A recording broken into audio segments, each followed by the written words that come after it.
반갑습니다. 저는 기관평가센터의 오세현 차장입니다.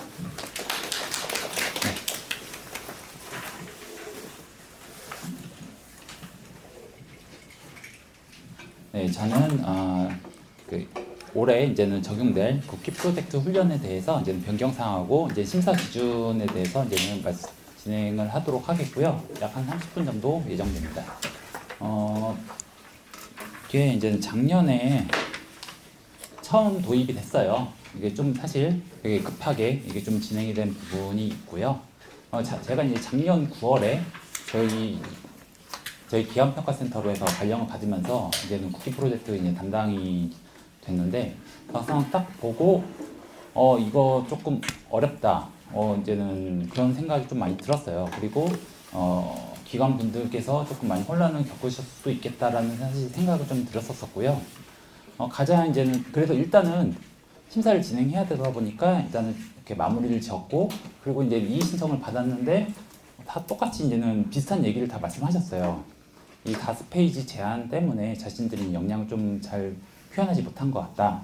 뭐 아마 작년에 이제 신청해 보신 분 아실 거예요. 저희가 이제 5페이지 제한이 있었었고, 근데 또 지표는 한 10개 공개적으로 해서 저희가 안내된 지표는 10개였는데 그런 부분들이 있어서 일단 제가 이제는 올해 초에 이 부분을 조금 위원님들 많이 모시고 이제는 계속해서 토론하면서 이제는 지표를 많이 조정을 했습니다. 그래서 이제는 바뀐 지표에 대해서 거의 선공개죠. 이게 저희가 한 4월 초에 이제 설명회를 해서 할 텐데 그 전에 미리 이렇게 이제 먼저 이제 말씀드리게 됐고요. 일단 저희가 이제 바뀐 부분은 이제는 크게 이제 3가지 항목으로 해서 바뀌었습니다. 일단은 프로젝트 훈련 설계 적정성, 교황사 적정성, 시설 장비 적정성, 이렇게 이제 3가지 카테고리로 좀 구분을 했고요. 일단 가장 주안점을 둔 부분은 사실 이제는 그 과정 심사를 이제 신청한다는 게 인증평가랑 같이 신청을 하시잖아요.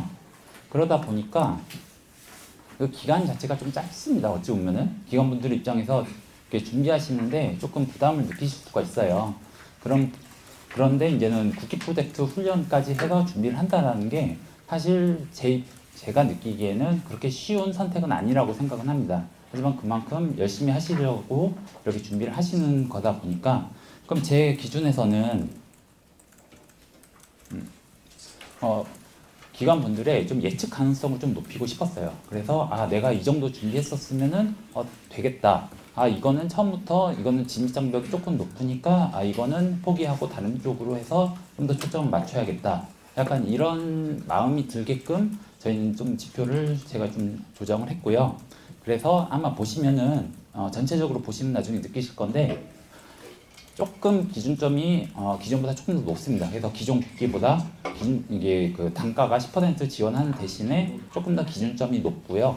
대신에 지표는 완전히 다 그 심사위원님과 완벽하게 다 동일하게 저희가 다 지표를 다 보여드릴 거고, 그래서 이 정도 준비하면은 내가 좀 되겠구나, 약간 이런 마음이 들게끔 저희가 좀 지표를 조정했습니다. 이 항목은 이렇게 3가지로 구분이 되는데, 이 3가지 중에서 무엇이 가장 중요하냐, 또는 이 훈련에서 가장 중요한 요소가 무엇인가라고 한번 고민을 한번 한 번 정도는 아마 고민해 보시지 않았을까 싶어요. 다 훈련을 하시는 분들이니까. 그럼 사실 제가 느끼기에 가장 중요한 건 사실 교강사입니다. 교강사분들이 이게 아무리 똑같은 설계라고 하더라도 강사분이 어떤 분이 하시느냐에 따라서 정말 그 성과나 아니면 훈련생들의 만족도는 정말 천차만별이에요. 그런 측면인데 문제는 이걸 심사에 적용한다라는 게 사실 쉽지 않습니다. 저희도 그걸 알거든요. 이게 심사를 하다 보면은 이분 정말 정말 이게 훌륭하신 분 같지만 이분이 정말 잘 가르치는 데에 대해서는 저희도 장담할 수 없는 거예요. 왜냐하면 이 교황사의 적정 여부를 따진다라는 건 사실 그 지식과 관련된 지식, 그리고 이 가르치는 스킬, 그 다음에 학생들이라는 태도, 이런 지식기술 태도가 어느 정도 종합적으로 이렇게 잘 갖춰진 분이 잘 가르친다라고 할 수 있잖아요. 근데 그런 부분들이 심사에서 적용하기 쉽지 않습니다. 그래서 일단 저희 선에서는 이 프로젝트 훈련 취지에 맞도록 그냥 어느 정도 선을 정해서 일단은 제시는 했고요. 이게 추후에 2.1 항목에서 안내를 드릴 건데 저희 이게 이 항목이 베스트라고 생각하지는 않습니다. 다만 저희 입장에서 좀 부득이하게 그렇게 됐다는 점 이렇게 말씀드리고요.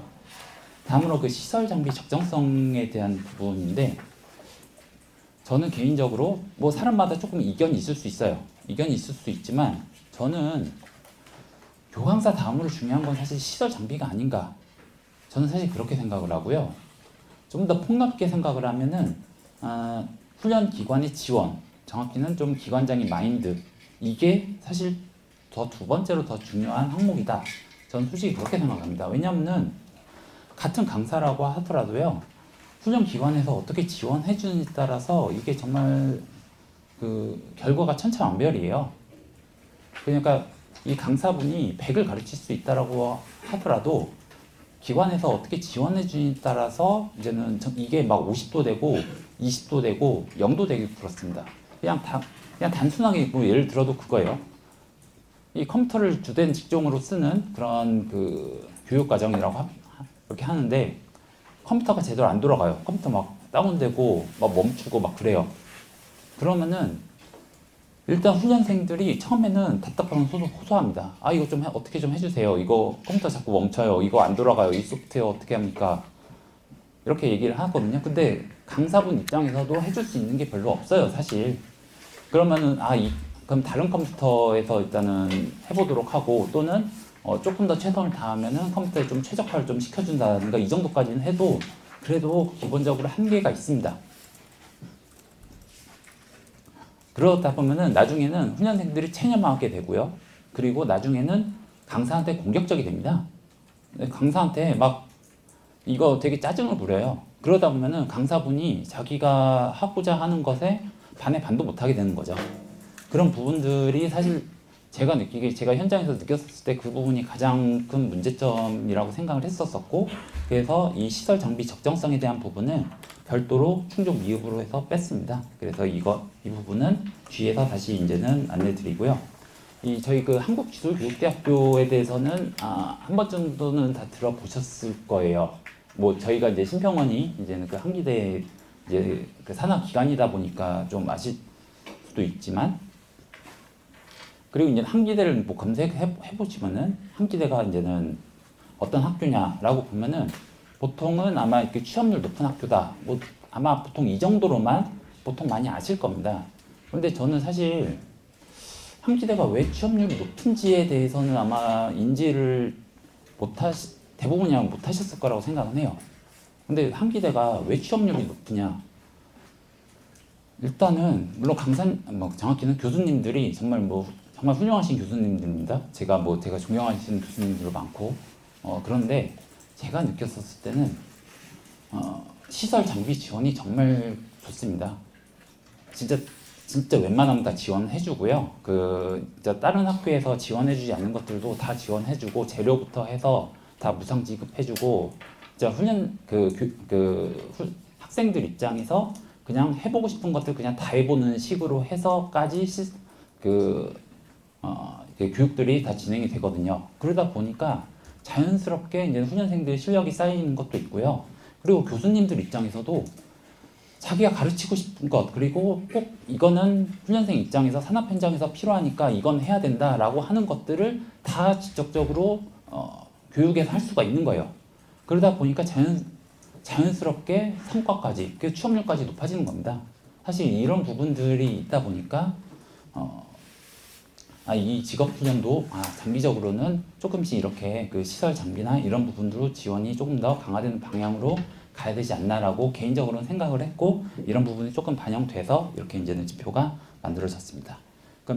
그리고 앞서서 이제 말씀드렸다시피 운영계획서 이제 작성 분량이 기존에 이제 5페이지였어요. 5페이지였는데 이제는 항목별로 한두 페이지 수준인 한 10페이지 이내로 해서 이제는 제한하는 걸로 이제 조정이 됐습니다. 그래서 지표가 보시면은 이제는 총해서 7개인데 여기서 이제 교황사 같은 경우는 지금 교황사 같은 경우는 저희가 이제 별도로 운영계획서에 넣지는 않을 거고요. 그렇게 해서 총 6개에 대해서 이 10페이지 이내로 해서 작성해 주시면 될 것 같습니다. 다음으로 이 심사 기준이고요. 심사 대상은 뭐 이제 어느 정도 잘 아시다시피 프로젝트 훈련을 총 훈련 시간의 20% 이상 편성하고 그다음에 운영 계획서를 이제 제출한 그런 과정이고요. 훈련비 지원 단가 10%를 우대 지원하고 있습니다. 그리고 국기 프로젝트 훈련은 이 과정평가형 자격 연계 국기 과정 그리고 혼합훈련 과정으로서 설계 및 신청이 불가합니다. 그리고 이제 심사 기준인데요. 이 프로젝트 훈련 설계 적정성 항목에서 100점 만점에 70점 이상, 그리고 이제 교황사와 시설 장비 적정성 항목이 모두 충족인 경우에 이제 적합 판정을 하게 됩니다. 그리고 이거는 그 이수자 평가에 대한 부분이 있는데 그 실제 운영한 과정의 1회차 훈련에 대해서는 반드시 이수자 평가를 받으셔야 되고요. 여기서 이제 C등급 이상을 미보유한 경우에는 프로젝트 훈련 설계 적정성 항목에서 0점 부여를 받습니다. 근데 일단은 산정 기간 자체가 이제 작년 말까지예요. 작년 말 종료 시점 기준을 하다 보니까 아마 작년에 산정된 그런 과정 같은 경우는 그렇게 큰 이슈는 없을 것 같아요. 그래서 이거는 넘어가고요. 이 프로젝트 훈련 관련 용어 정리인데 이게 위원님하고 이제는 조정을 하면서 되게 용어 간에 약간 그 혼동이 되는 부분들이 많이 있다라는 부분을 좀 제시해 주셔가지고 이 부분을 좀 용어 정리를 따로 했는데 이 프로젝트 훈련 같은 경우는 뭐 잘 아시다시피 그런 자기주도적 과업 수행 능력의 개발과 종합적인 실무 적용 능력의 개발을 목적으로 하여 프로젝트 수행을 통해 이루어지는 훈련이라고 할 수 있고요. 그래서 단순 실습과는 차별화되는 학습자 중심 교수 학습, 그다음에 과제 중심 훈련, 문제 해결 능력, 개발 지향 등의 특징을 가지고 있습니다. 그리고 조금 더 한마디로 정리하면 좀 산업 현장성이 좀 더 특화된 그런 훈련이다라고 저는 좀 따로 정리를 하고 싶어요. 그리고 이 프로젝트 훈련 목표의 경우는 이 교과목에 대한 목표가 아니라 이 훈련 과정 설계된 과정 전체의 이제 목표로서 이 훈련을 수료했었을 때 훈련생에게 기대되는 그런 능력과 역량 수준입니다. 그리고 이제 프로젝트 이 교과목은 이 국기 프로젝트 훈련 과정에서 이 프로젝트 훈련을 실시하기 위해 편성된 그 교과목으로서 총 훈련 시간 20% 이상을 편성하셔야 되고요. 그다음에 이 프로젝트 주제는 이 교과목에서 진행될 프로젝트의 주제라고 할 수 있습니다. 다음 1.1 항목입니다. 그 프로젝트 훈련 목표와 주제는 산업 현장의 실무를 충실히 반영한 것인가에 대한 부분이고요. 이 프로젝트 훈련 목표와 주제, 그리고 이 주제에 대한 관련된 내용, 그리고 이제 설정 사유를 바탕으로 해서 현장 적용 가능성 등을 이제 평가하게 됩니다. 이건 운영 계획서 양식 이걸 샘플로 해서 1.1 항목에 대해서 일단은 일단 보여드리고요. 이거는 제가 아마 오늘 중으로 해가지고 제가 이제는 제 홈페이지에 올릴 예정이에요. 그래서 한번 참고해 보시면 될 것 같고요. 일단은 여기서 이제는 양식의 이제 훈련 목표와 이제 프로젝트 1개에서 3개까지 해서 이제 기재해 주실 수가 있고요. 그리고 이제 주제에 대한 주제만 이렇게 쓰시면은 이게 그러니까 뭔지는 알겠는데 이걸 뭐 어떻게 하겠다는 건지 잘 판단이 안 돼요. 그래서 이거에 대한 그 세부 내용까지 같이 기재를 해 주셔야 되고요. 여기서 사실 가장 중요한 부분은 설정 사유입니다. 이게 왜 이런 훈련 목표를 정하게 됐고 이 프로젝트 주제를 왜 정하게 됐는가에 대한 이 설정 사유가 일단은 기재가 돼 있어야 되고, 이 설정 사유를 할 때는 그런 수요 조사든 아니면 뭐 데이터 분석이든 설문 조사, 뭐 인터뷰 따라 이런 것에 대한 그런 사전에 그런 분석 같은 게 있을 수 있잖아요. 그리고 이런 분석에 따라서 어떠한 결론이 이루어졌는지 그런 결론에 따라서 이런 목표와 주제가 정해졌다라는 부분들이 좀 제시가 되어 주셔야 됩니다. 그래야지만 인정을 받을 수가 있고요. 이 부분이 앞에서 이제 설명된 내용하고 같고요. 그래서 이 설정 사유를 근거 기반으로 해서 명확하게 이제 제시해 주셔야 되고, 따로 뭐 별첨으로 해서 수요조사 결과를 보내주실 수도 있어요. 있긴 한데 권고하진 않고요. 그거는 이전에 5페이지 제안을 하다 보니까 저희가 이제는 별첨을 받았던 건데,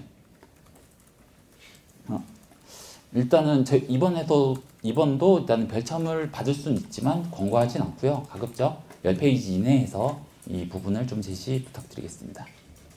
그리고 이제는 훈련 목표, 그다음에 주제 및 내용, 설정 사유 중 하나라도 좀 미기재하거나 좀 구체성이 좀 부족하고, 그리고 상호 부합하지 않는 경우에는 미흡 이하 판정은 될 수 있습니다.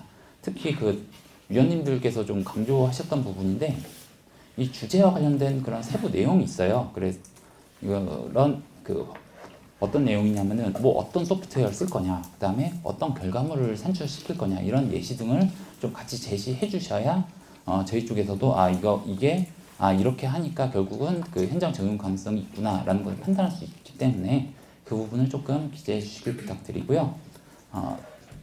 현장 적용 가능성이 높다 하더라도 그런 내용과 총훈련 시간 등 고려했었을 때 목표 달성이 좀 불가능한 경우가 있을 수 있습니다. 이런 경우는 매우 미흡 판정을 받을 수 있습니다.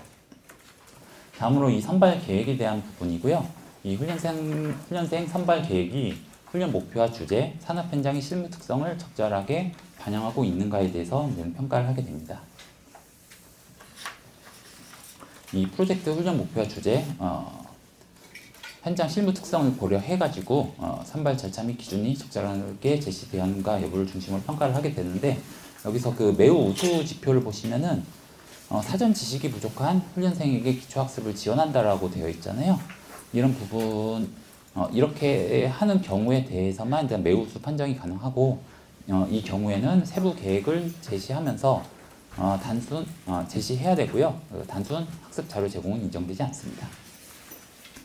그리고 다음으로 운영 계획 적정성에 대한 지표고요.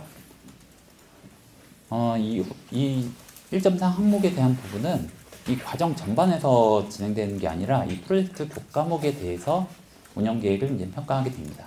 그리고 이제는 타당한 사유 없이 그 훈련생 특성을 고려하지 않고 프로젝트 팀 구성을 하는 경우에는 보통 이하 판정을 받게 되고요. 이게 이제는 그리고 여기서 밑에 타 기관과 동일 유사 내용으로 교과목에 대한 운영 계획을 작성한 경우 우수 이하 판정을 받는다라고 이렇게 제시되어 있는데, 이게 작년에 많이 좀 이슈가 됐던 부분이에요.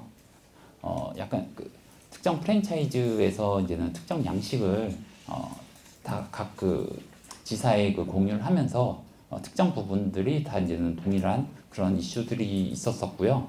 그 자체가 사실 뭐 잘못됐다라고 생각하진 않아요. 어느 정도는 충분하게 운영 계획이라든가 그런 것을 짜는데 도움을 줄 수 있는 부분이기 때문에, 다만 이걸 저희가 이제 지표상 이 차별화된 부분이 차별화되고 적절하게 운영 계획을 제시했다라고 하잖아요. 그래서 이 차별성에 대해서는 좀 점수를 드리기가 어렵다. 그래서 딱 최대 우수까지만, 이런 경우는 우수까지만 저희가 점수를 드리겠다라고 일단은 말씀드리겠습니다. 그리고 이 개인 단위 프로젝트에 대한 부분인데요. 이 기본적으로 프로젝트 훈련 같은 경우는 팀 구성을 일단은 기본으로 합니다. 하지만 사실 직종마다 다를 수가 있고요. 그리고 이제는 훈련 목표와 주제에 따라서는 사실 개인 단위 프로젝트가 맞을 수도 있어요. 그래서 그런 부분을 저희가 뭐 제한을 걸거나 그러진 않지만, 기본적으로 이 취지상 그 프로젝트를 통해서 그런 협업 역량을 좀 쌓는 것들을 이렇게 중시하다 보니까, 이게 개인 단위 과제로 구성한 경우에는 1.4 항목에서는 최대 우수까지만 이렇게 판정할 예정입니다. 다음으로 1.4 항목입니다. 이 훈련생의 프로젝트 수행 촉진을 위한 지원 계획이 적절한가인데, 이거는 훈련 기관 입장에서 정확히는 기관장님께서 어떻게 서포트할 거냐, 어떻게 서포트를 해주느냐에 대한 평가입니다. 그리고 이제는 이게 과정 전반이 아닌 그런 프로젝트 교과목에 대한 그런 지원 계획을 제시해 주셔야 되고요. 이게 그래서 기관 입장이기 때문에 교강사 역할과 구분되는 그런 기관의 그런 지원 계획을 좀 제시해 주셔야 됩니다. 그래서 이 지원 계획에는 뭐 보조 강사를 투입한다든가 이런 부분들은 강사가 분이 직접 할 수 있는 게 아니잖아요. 어느 정도는 기관장 분들께서 어떻게 신경을 써주느냐에 따라 달린 문제이기 때문에 있는데, 그렇게 해서 보조 강사 투입, 현장 전문가 활용, 시설 및 장비 지원, 상담 지원, 워크샵 지원 등 이런 부분들이 있을 수 있습니다. 근데 여기서 나오는 시설 및 장비 지원에 대한 항목이 사실 뒤에 나오는 그 3.1 항목 시설 장비 적정성 항목하고 사실 연계가 돼요. 그런 부분에서 이 고급 사양의 장비를 활용한 경우는 일단은 우수 이상을 이제는 판정하겠다. 그리고 이 3.1 항목 뒤에 이렇게 자세하게 안내가 나가겠지만, 3.1 항목에서 이 컴퓨터를 좀 주된 장비로 활용한 직종을 저희가 좀 정해놨습니다. 그런 직종에 대해서는 이 그 컴퓨터에 대한 세부 부품에 따라서 이제 CPU나 메모리, 그다음에 그래픽 카드, 모니터 이런 것들에 따라서 얼마나 이제 보유했는지 이런 것들에 따라서 이제는 우수 또는 매우 우수 판정을 이제는 진행할 예정입니다. 그리고 그냥 참고 삼아서 말씀드리면 실제 현장에서 좀 쓰이지 않는 그런 장비 특히 소프트웨어를 이렇게 활용하는 경우에는 미흡 이하로 해서 판정할 예정입니다. 그래서 이 부분은 예시는 그 게임 콘텐츠 제작 쪽 직종 담당하시는 선생님께서는 그냥 참고만 해주시면 될 것 같아요. 다음으로 이 평가 계획이 적절한가에 대한 부분이고요. 이 평가 계획, 그 과정 평가 및 결과 평가에 대한 이렇게 구분될 수가 있고 이거에 대한 그 세부 계획이 적절성을 평가하게 됩니다. 여기서 말하는 그 과정 평가는 수행 평가, 그리고 결과 평가는 이 산출물 평가를 이야기하고요. 이 과정 평가, 결과 평가 이게 둘 다 진행해야 되는 건 아니에요. 사실 둘 다 진행한다라는 건 사실 쉽지 않은 부분이 있기 때문에 이 둘 중 하나만 진행해도 인정이 가능하고요. 다만 매우 우수 판정을 받기 위해서는 이게 둘 다 진행을 해주셔야 합니다. 이거는 앞서 운영 계획과 마찬가지로 이 프로젝트 교과목에 대한 평가 계획을 제시해 주셔야 합니다. 다음으로 이 교강사분의 그런 프로젝트 훈련 운영 역량을 충분히 갖추었는가에 대한 부분이고요. 이 프로젝트 교과목에 배정된 이 교강사분 1명 이상이 평가 점수 70점 이상 및 해당 분야 실무 경력 3년 이상인 경우에 대해서만 충족 판정을 할 예정입니다. 여기서 이제 중요한 부분은 실무 경력이고요. 교육 경력이 아닙니다. 이게 그 기본적으로 프로젝트 훈련 자체가 이 산업 현장성을 조금 강조를 하는 부분이 있다 보니까 저희가 이 실무 경력을 어쩔 수 없이 저희가 좀 강조할 수밖에 없는 부분이 있었고요. 이게 정말 적합한 기준인가에 대해서는 아마 좀 이견이 있을 수 있어요. 사실 개인적으로는 교육 경력을 정말 교육을 정말 오래 하신 그런 강사분들이 오히려 더 잘 가르칠 수 있다라고 저는 생각은 하거든요. 다만 이게 이 취지상 저희가 이렇게 설정할 수밖에 없었다라는 부분을 조금 이거는 이해해 주시길 좀 부탁드리고, 그리고 보통 그 훈련 계획 적정성 심사에서는 이 교강사가 이 조건부 항목이잖아요. 그런데 여기서는 저희가 이 미흡 판정을 하도록 한 것은 이게 기본적으로 이 프로젝트 훈련 설계를 할 때는 강사분이 직접적으로 참여를 하거나 아니면 자기 스스로 설계를 하는 게 맞습니다. 그게 맞아요. 그런데 이제는 나중에 이제는 근데 이걸 갖다가 이제는 기관 입장에서 그냥 행정 직원분이 이걸 갖다가 그 설계를 해서 승인을 받고 나서 만약에 나중에 이제는 강사분이 이걸 받아서 자기 운영해야 된다라고 하면은 이걸 왜 이렇게 하냐라고 해서 반발을 하면서 또 자기 스타일대로 바꿔버립니다. 그러다 보니까 거의 의미가 없어져요. 그래서 저희는 기본적으로는 교황사의 설계 때부터 교황사분께서 지속적으로 참여하는 것을 기본 전제로 해서 저희가 이제는 이거는 저희가 이제 심사를 하도록 하게 됐고, 그래서 여기서는 미흡 판정을 받게 된다. 이 부분 조금 말씀드립니다. 저기 교감사 같은 경우, CS 교감사 같은 경우 저기 자격증 없이 현장 경력으로만 가능한가요?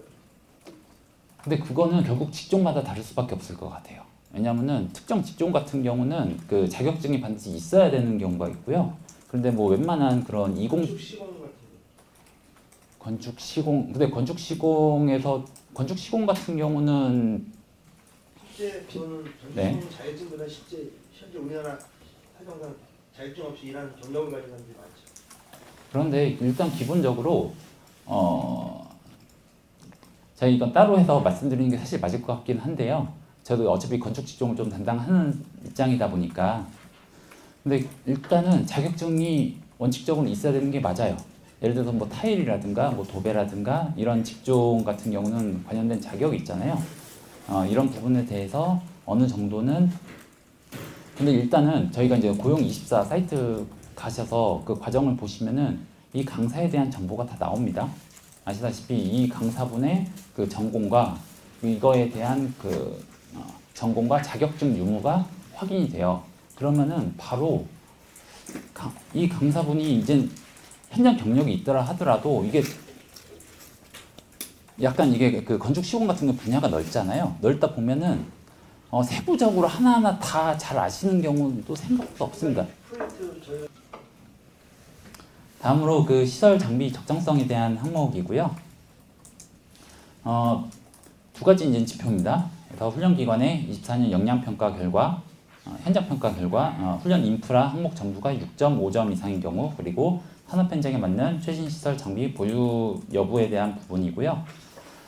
이 24년에 대한 부분이라고 되어 있는데, 이게 24년에 현장평가 미대사항인 경우들 있잖아요. 그러면은 그 전에 현장평가 점수가 있었던 최근 시점을 좀 기준으로 하고요. 그래서 24년과 23년이 미대사항이었다라고 하면은 22년에 현장평가를 이제는 받았다면은 22년 기준으로 합니다.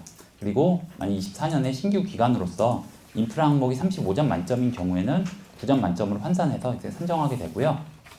25년 역량평가 결과 같은 경우는 훈련 기관분들의 예측 가능성 등을 고려해서 반영하지 않습니다. 그러면 사실 그 기관분들 입장에서 조금 아쉬워하실 수가 있어요.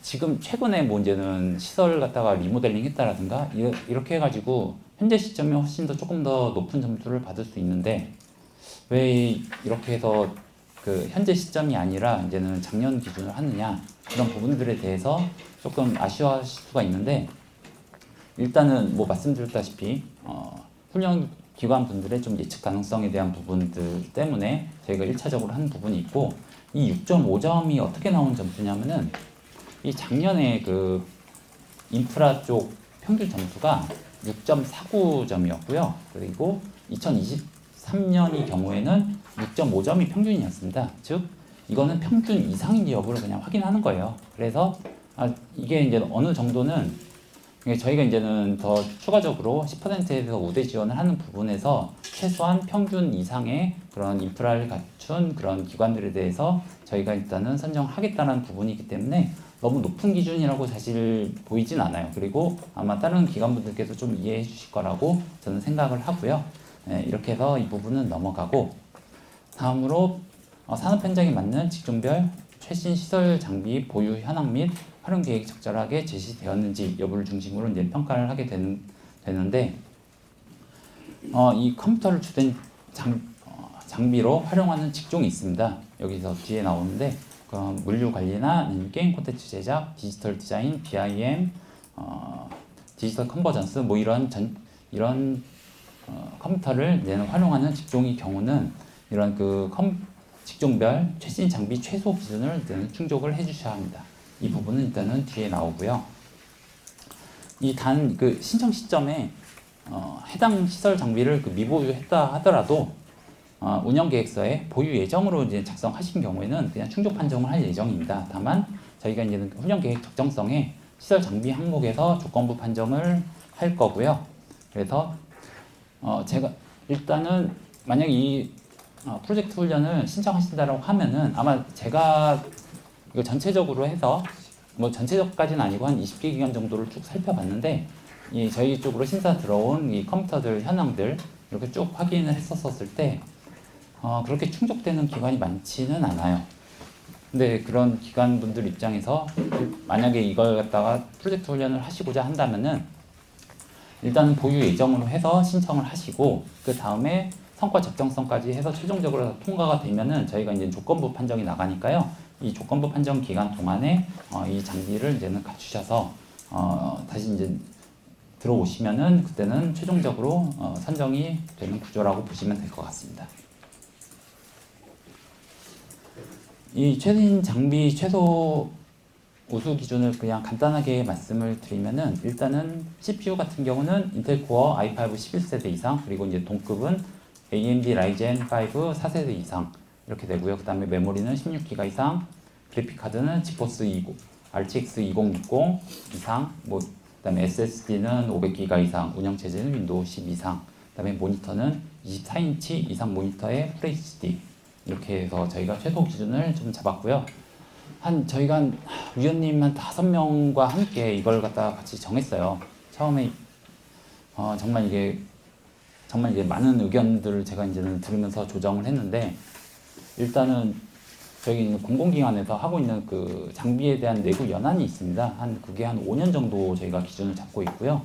그래서 일단은 여기 있는 웬만한 장비들은 그래서 일단 5년으로 잡으려고 했는데, 조금 더 넓혀서 한 2019년 정도 기준으로 해서 약간 많이 이렇게 기준이 잡혔다라고 봐주시면 될 것 같아요. 그리고 여기서 이제 우수 기준으로 해서 조금 더 상향된 기준으로 좀 제시된 부분이 있는데, 이 게임 콘텐츠 제작 직종의 경우는 조금 더 높습니다. 그래서 게임 콘텐츠 제작 같은 경우는 여기 있는 우수 기준이 최소 기준이 되고요. 아마 이 게임 쪽에 아마 관심 있으신 분들은 아실 거예요. 이 게임 같은 경우는 최근 그 추세가 그래픽으로 가고 있습니다.